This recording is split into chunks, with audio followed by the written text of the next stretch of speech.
Welcome to CrimePod Castle's Twisted Love, Crimes of Passion. Series Episode 11. Oh, wow. Today, we're taking a deep dive into the 2017 murder of Usha Patel in Vadodara, India. Okay. Buckle up, because this seemingly ordinary family Right. held some dark secrets that ultimately led to tragedy. Yeah, you're right. It's amazing how these cases remind us that things aren't always what they seem on the surface. Yeah. Usha Patel was a 55-year-old homemaker. Right. Well-loved in her community. People described her as kind. Yeah. Dedicated to her family, a real pillar of support. Yeah, I read that friends and neighbors always saw her home as a happy place, Oh, wow. a safe haven. Yeah.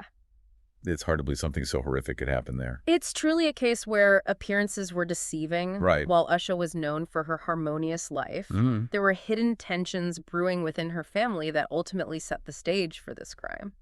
So let's get into the details. Okay. It all started on August 15th, 2017, right? What exactly happened on that day that changed everything for this family? Usha's lifeless body was discovered in her bedroom. Oh. It was a shocking scene. She had been strangled, Oh, wow. and there were clear signs of a struggle, Right. indicating that she fought bravely for her life. It's hard to imagine the shock that must have gone through the community. Oh, yeah. I mean, you said her home was seen as a sanctuary. Right. Did the police initially suspect a random break-in? Yes. At first, the police were working under the assumption that this was a robbery gone wrong. Okay. But as the investigation progressed, the evidence started pointing in a different, much more sinister direction. Okay, so what were some of those early clues that made the police suspect something more was going on here? Well, during their initial interviews with Usha's family members, investigators began to notice inconsistencies in their statements. Particularly her son Rakesh and his wife Priya seemed to be holding back information. Their stories didn't quite add up, and they were very evasive when pressed for details. So right from the start, there were red flags popping up within the family itself. Exactly. Those inconsistencies really shifted the focus of the investigation inward. It became clear that the answers to this case were hidden within the dynamics of this seemingly ordinary family. That's where things start to get really interesting, right? Because we're moving from a potential random act of violence to something much more personal. Right. Much more calculated. Precisely. And as investigators dug deeper into the family dynamics, a startling motive began to emerge. Money. Yes, money, the root of all evil, as they say. Right. Tell me more about how finances played a role in this case.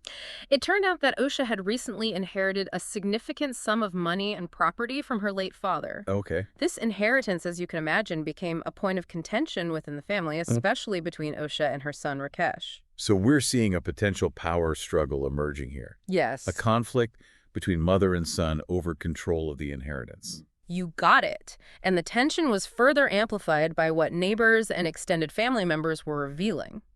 Apparently, the relationship between Usha, her son, and her daughter-in-law had been deteriorating for some time. Wow. Rakesh held resentment towards his mother for controlling the finances. Okay. And Priya, his wife, was openly hostile towards Usha. It sounds like a pressure cooker just waiting to explode. Right. All this resentment and frustration simmering beneath the surface. But what ultimately pushed them over the edge? Okay. What was the final straw? The police uncovered a crucial piece of evidence that blew the case wide open: deleted messages on Rakesh's phone. Oh my gosh. These messages laid out their plan to get rid of Usha and take control of her inheritance. Wow, they were planning this all along, deleting messages. That's pretty incriminating, isn't it? It certainly is. These messages weren't subtle hints. Right. They clearly showed a premeditated plot to remove Usha from the picture. Wow. It paints a chilling image of how greed can completely distort people's judgment, even driving them to commit unthinkable acts against their own family. It's a classic story of how the lure of wealth can bring out the worst in people. Oh, yeah. And in this case, it led to a mother's tragic demise. But the story doesn't end there, does it? What happened next? No, it doesn't. Faced with this mounting evidence, Rakesh finally cracked under pressure. He confessed. What did he say? Yes, he did. And his confession was horrifying. He revealed the entire plan he and Priya had concocted to murder Usha and claim her inheritance for themselves. I can't even begin to imagine what must have gone through his mind to do something like this to his own mother. Let's break down that confession, because this is where the true darkness of their plan is revealed. Rakesh's confession unveiled a chilling level of premeditation. It wasn't a spur-of-the-moment act fueled by a heated argument. Right. They had been plotting Usha's murder for weeks. They truly believed that eliminating her was the only way to gain control of her inheritance.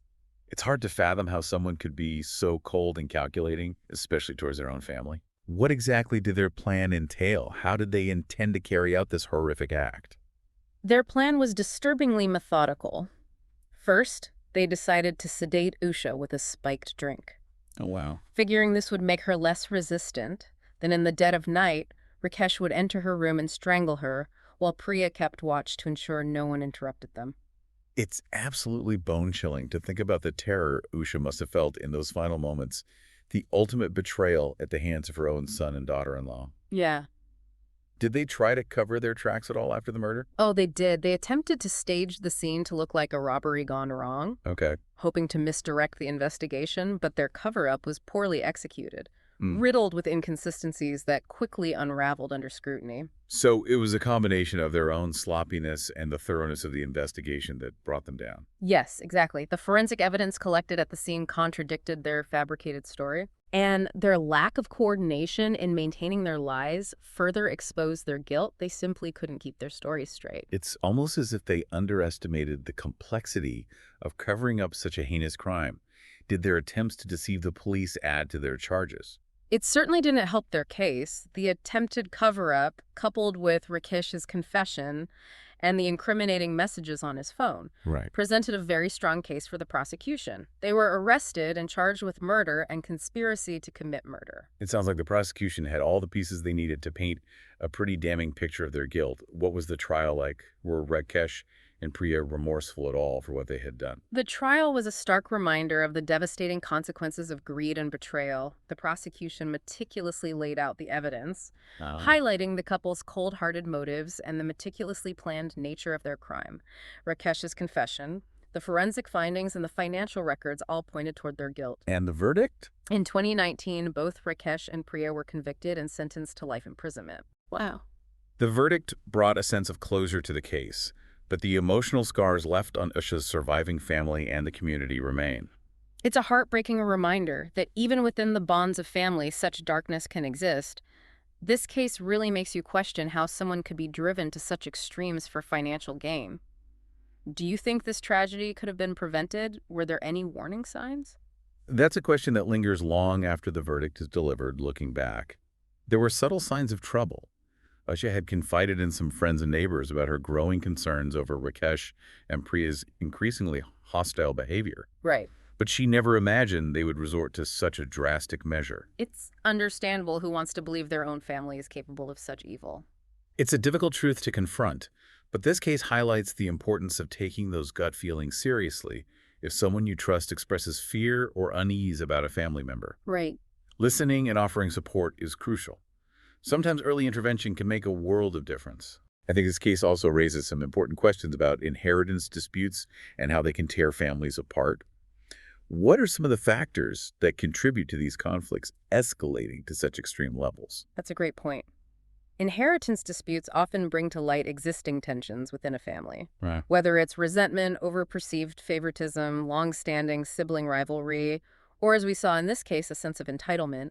Right. When these underlying issues aren't addressed, the addition of financial stakes can create a volatile situation. It's like throwing gasoline on a smoldering fire. So what steps can families take to prevent these disagreements from turning into something destructive?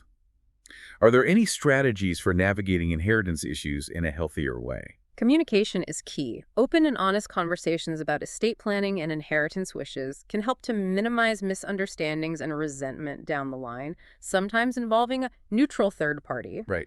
Like an estate lawyer or mediator can also help to facilitate these conversations and ensure everyone's concerns are heard. That makes a lot of sense. Having a neutral party can help keep things objective and prevent emotions from getting too heated.